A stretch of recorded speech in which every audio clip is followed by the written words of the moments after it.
irons will like push. All right, I think you guys are live. I'm gonna go do a sound test, but you know what? Give me a do a little sound test. It just removes blockiness essentially on some of the You basic don't want block, like Minecraft. You don't want your scar. Yeah, I'm anti-block actually. I'm more of a pentagonal kind of guy, you know. Yes, pentagons. Polynomial. Polygons. Potentially. All right, so let's think of another. Start. Oh, Don't start. We gotta. I thought you said it's time. The sound check. I thought you were gonna go over there and do the sound check. It doesn't make sense for you to start in when we don't know if there's a. I'm just saying things right now, then. You're just saying words. We'll figure Hold out. on, let me see what I got here. Is it working? Should I keep saying things? How about now? Is this helping? Me and this girl totally could have definitely hit it off this weekend, but We'll talk about that later. why? What's wrong with that? Because I thought we were doing sound check. Family channel. I thought we were doing sound check. I was gonna say we were gonna have an We're amazing live. dinner. It's a live Yes, sound we're check. still live. All right, so Alright, go. today's concept, because we went over a big list of 10 things and important concepts to keep in mind in jiu-jitsu. And one important concept we always tell people is to keep your elbows in.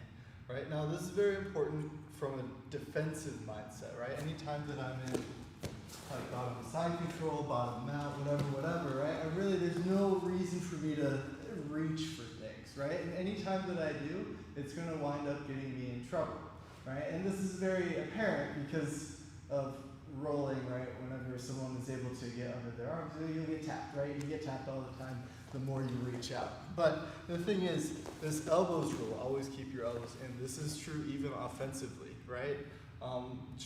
For the same reason that you're going to be stronger by keeping your elbows in when you're defending, it's going to be hard for people to pull your elbows away to attack them, right? We're also going to be stronger when we're attacking and keeping our elbows in here, right? And this is something that comes up a lot in Kimura especially, right? So when I'm getting a Kimura, right? When I'm getting my Kimura here, oftentimes I have to reach to get the grip set up, right? I have to kind of accommodate to whatever my partner is doing, right? In order to establish the first grips here, right? But as soon as I get my figure 4 grip from here, now my goal becomes how can I tighten this up and pull everything in. So what I want to do is I want to either bring his elbow towards me or I'll bring myself towards the Kimura here. But my goal again is to bring my elbows into my body here. This is where I'm going to be the strongest possible, right? If I'm just Kimuraing out here and there's a space between me and my partner and my elbows are as far out as they could possibly be, Ethan's going to rip through this, right? There's no way I'm going to be able to keep this or be strong enough to keep him from escaping or powering through it, right? So even though I might have to reach out to get the Kimura, once I do, my goal becomes how can I pull my elbows in here, right? And this is also true with the backpack, right? Can I have you back control me?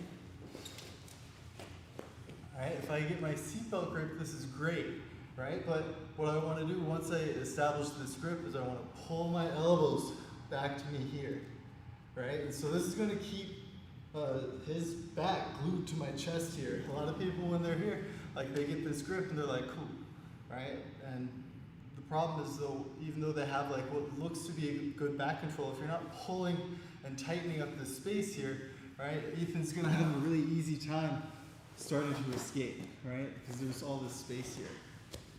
Right? So when I'm here, a detail is you still want to pull your elbows back. Now even if he starts to escape, right, I'm going to stay attached to him, right? And I can use this grip to start resetting. Right, so even when you're in offensive positions, right, you should be exerting a small amount of energy, keeping everything tight, keeping everything in a place where it's going to be super strong. Another place is going to be our maybe turtle. Right, when we're in a guillotine here, right, when I get my grip, right, and I'm here, I want to start pulling my elbows back and eliminate this space here. Okay, so not only am I like on top of them, being heavy with gravity, I want to pull from the bottom too. Right, and this can be done with a lot of different grips. Right, but the basic one that I like, here I'll do this side, is going to be this gable grip here, right? And when I get this set, you know, I don't want to just be here hanging out, right? I want to be driving into him and at the same time pulling this up here, right? Pulling, you know, him into my chest here and eliminating all the space and keeping it really tight and keeping the whole system under tension here, right? And now, then I can decide where I want to go. Right? Roll underneath, and here I'm still tight, right? I'm not relaxed here. I'm always trying to pull this in and eliminate any sort of space that would might want to manifest mid-transition, right? And then by keeping this tight, it's easy for me to lock in my rear naked choke grip to finish the anaconda.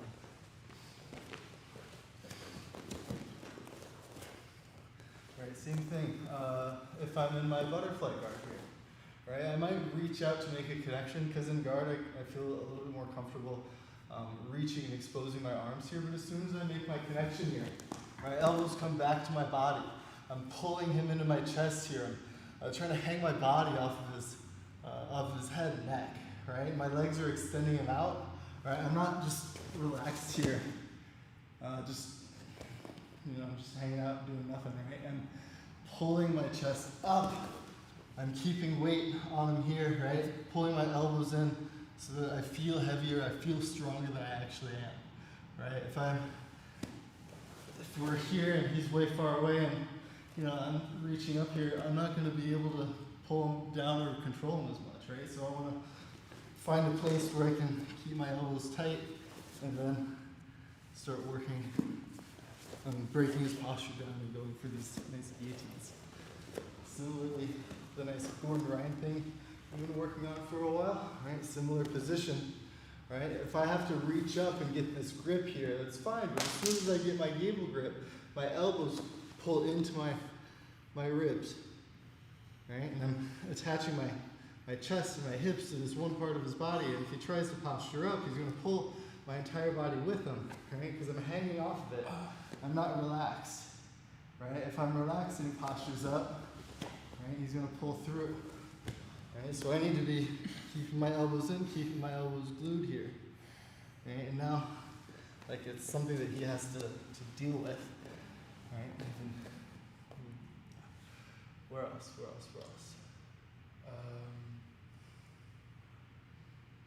Trying to think. It's like the body lock stuff from like half guard when you're coming up on half guard the bulldog. Yeah, that's a good one.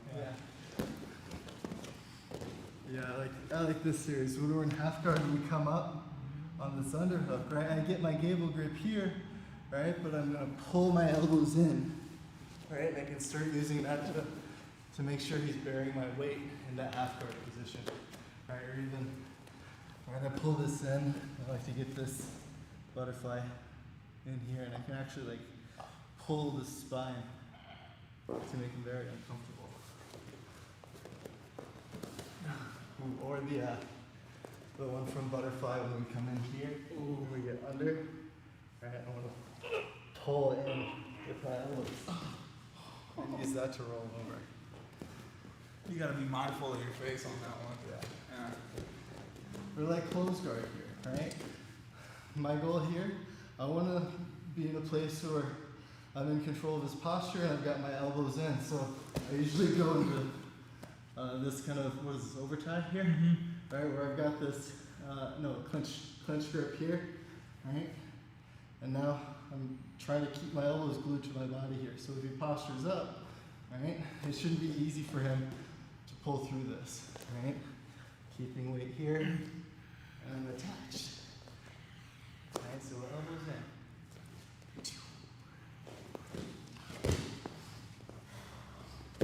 Can I borrow for armbar? That's a good one. In the armbar? Yeah, Alright, same concept, right? We're focusing on elbows and pulling our elbows back, right? When I'm in this Kimura grip or this armbar position, right? What I'm trying to do is making sure I have good, comfortable grips, but I'm pulling up and in, right, on this grip, right? By pulling my shoulders up and my elbows back, I can make sure that his elbow is less likely to slip down through this gap here, Right, so I'm pulling up and in here. Right? What's nice about this though, with my legs, I can use my legs as kind of like a brace against this arm here. Right? So even if he tries to pull this elbow in, right, just pull it that way, just straight through. Right? My legs, the structure of my legs keeps him from being able to pull this elbow out.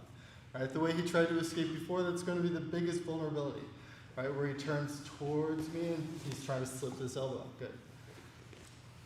Right? So to prevent that from happening, right, we need to focus on pulling this wrist down.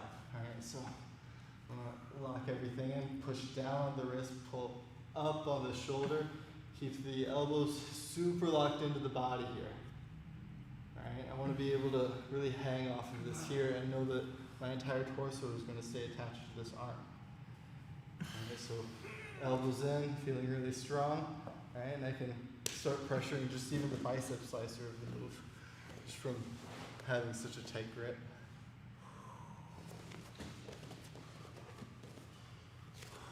Okay. Kimura. Alright, so half guard Kimura. Right, same deal. Right, if I reach and I'm trying to get this Kimura here, right, yeah, can you just sit back here? Right, so I might have to come up and extend my arm to get this first wrapping of the arm here. Right? However, if I get this Kimura here and I leave my elbow relaxed, right, he can re-Kimura me. Yeah. Right? Or he could start, sometimes people will just start trying to crank the shoulder lock just by, being here. Right? So when I get locked in on this Kimura here, elbows pinch in, right? Super heavy on the back of the arm, right? I can't relax. Even though I have a 2-on-1 grip against a strong guy, if I'm relaxed here, I'm going to expose my own elbows. It's going to be a bad time, right? So once I get this in, I need to figure out how I can pull my elbows in and keep good weight and make sure that, you know, everything is getting set in front of my chest here where I'm really strong. And then ideally, I'm going to try and get this leg over onto the hip. That way my leg can help support my elbow here. Right? Here, you know, if he postures up, there's really nothing to stop him from pulling me up besides my own body weight. Right? And that could be a problem if you're smaller than your person. Right? But if I can get this leg up, right, and then I pinch in with my knee onto my elbow, right? It helps fortify my elbow and arm strength here, and even if he postures up, now I have a little bit more direct control over his shoulder here. Right, and then still trying to get there. Right, there are exceptions, especially with the Kimura. I've covered this a couple times, where every once in a while, if we need a little bit of space, you know, if we're here to control, sometimes I'll extend away, right? And my elbows actually go away from my body here, right? But this I'll only extend if I need a little bit more distance between myself and my opponent to maybe get my legs in, right? Or readjust my body. This is gonna be a lot weaker because there is so much space here. So just be aware that you can do this if you're able to maintain this figure 4 grip, right? If Ethan knows what he's doing, right, and he waits for me to do this, he'll start turning into me. And that could be a very painful grip break here. So if you think the person is really savvy, right, you're gonna try and keep your elbows in and your chest behind that elbow. But, you know, if you need to move just for a bit, give yourself a little space by extending out, right, and then back to having your elbows nice and tight and in. Where else? Guillotines. Guillotines are a good one. All right, there's a tendency for people to like have this elbow flared out and really like just try and pull up, which will probably work eventually. Right, but what you want to think about, right, is again, you're going to be strongest with your elbows in. So, you know, once I get my guillotine grip here, I want to pull my elbow down into my body here. All right, that'll help me be able to squish down into his head and maximize the amount of upward force going into his neck, right, as opposed to having my arms flared. This is going to be hard for me to apply upward pressure into his neck, right? Instead, I want to drop in and pull my elbow down into my hip. Alright? That's what we're going for. Guillotines, we do Darces. We didn't do Darces. We didn't do Darces? Nope. Darces, right? So, let's say we're in our basic, like we've rolled them over with the guillotine type sweep here, right? This elbow in idea, right? I use this concept to break people's posture down, right? Sometimes I use my knee, but elbow's usually first thing, where we reach out, right? And then I want to pull my elbow in to break this posture down and try and get this bottom arm in as deep as you can, right? So I'll reach in, but I'll pull this back to my center, and it's going to be really, really strong, right? And people's posture, super strong too, right? So we need a good way to break that down that's reliable. So it kind of depends on the person. Sometimes, right, they're super duper strong, and we don't have enough strength with this elbow. One thing I like to do is I'll reach up with my leg and start breaking this in, or use my leg to break this arm in, and that'll kind of help make that happen. Where else? Where else does come in? Body locks from takedowns. Body locks. Body locks are good. If you had a gi on, you could cross chokes. Like cross choke. Yeah, cross choking. You already did the elbow, like cross side where you pull the elbow. There's the straight ankle lock. That variant of the straight ankle lock that we really like to do. Another one where you get that One thing I also like to do is like using it to pass.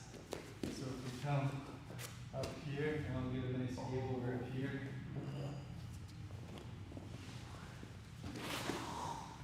That's always fun. Or like a double under. Oh, this is the diaper changer. Yeah.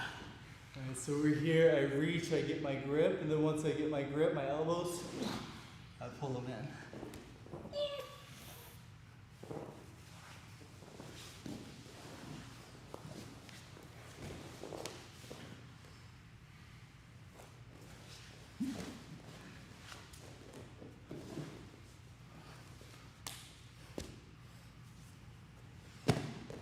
Yeah, that grip I was using in the kids' class. Alright, when we're in side control and we have to get this, or we're trying to attack this arm, I'll reach, hook the arm, and then this elbow pulls in underneath me here. Alright, and now I have a good connection to this arm and a way to apply good weight. And it's also easy for me to move around.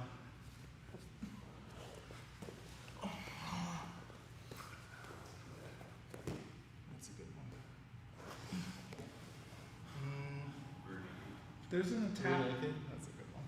I feel like for every single submission, you're gonna be doing this. Yeah, pretty much that's what I'm saying. Like, this is the thing where it shows up in pretty much everything. Which one? Honestly.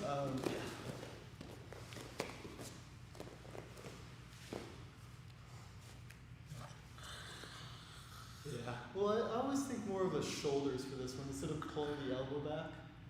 This one I always visualize shrugging and then breathing in. But for the grip itself, usually, yeah, we're already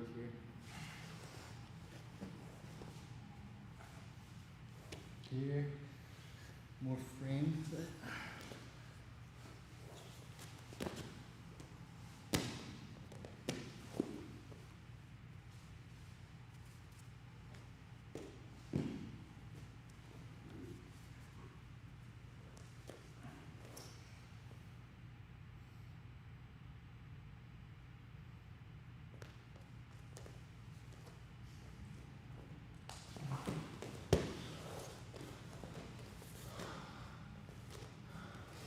There were two of you when I opened my eyes right there. Oh, there's the north-south thing. I like that. It's pretty much the same as the underhook here, but reaching up and then pulling the elbow back in and dragging out here to isolate this arm and keep good weight on it. Up here in the Kimura, elbows come back, step around. ground, keeping the elbows tight as I drop into this armbar.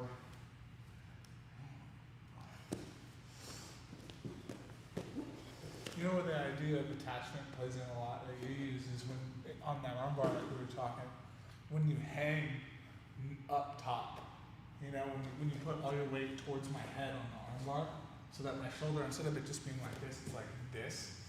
You know what I'm talking about? That kind of works into like the reverse concept, right? Where I'm attacking, I want to keep my elbows close to me, but at the same time, right, I'm trying to bring your elbows away from your body here, right? So I can make this happen, and I'll hook my leg here.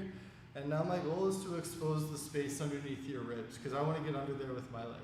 What I don't like is having your elbow down here, and a lot of people will start to get under this leg and do a bunch of annoying stuff. Right. Okay, so I want to get into your armpit here, so I'll hook here, and now I'll pull this up. And now I can use this to occupy this space here. And now that your elbows are far away from your chest, now it's going to be a lot easier to straighten out your arm. Hopefully. Sometimes it's still a task, but it's easier. That.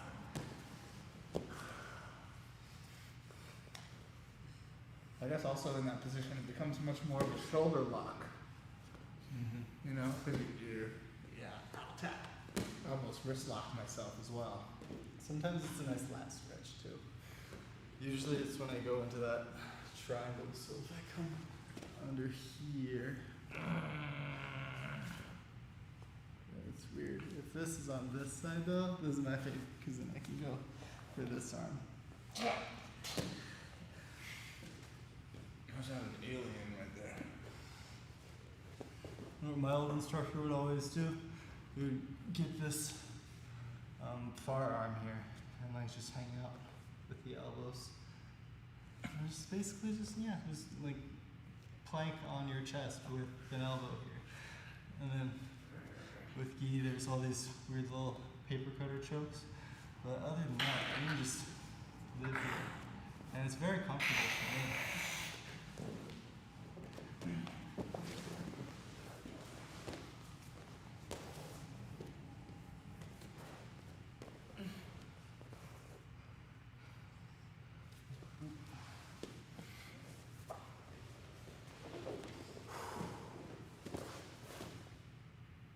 That's all I can think of.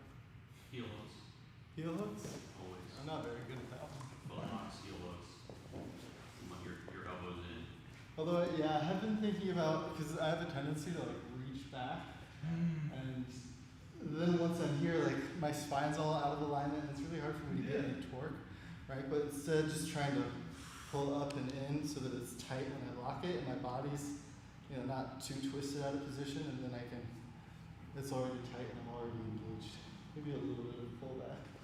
Instead of turning, you just get your hips engaged, right? Instead of like thinking about torquing to your left, if you have your arms already tight, then you can just extend your hips up. Yeah. So that way you're not rolling. And even if he rolls, it's still gonna be. Oh God, Jesus. I wouldn't even try to roll. We'd be done. We'd be done right there. Because that's so much more powerful than you reaching back. Like you grabbing it and you're saying, no, your heel is going here, rather than like, oh, let me see if I can find your heel. Yeah. It's much more direct, much more powerful.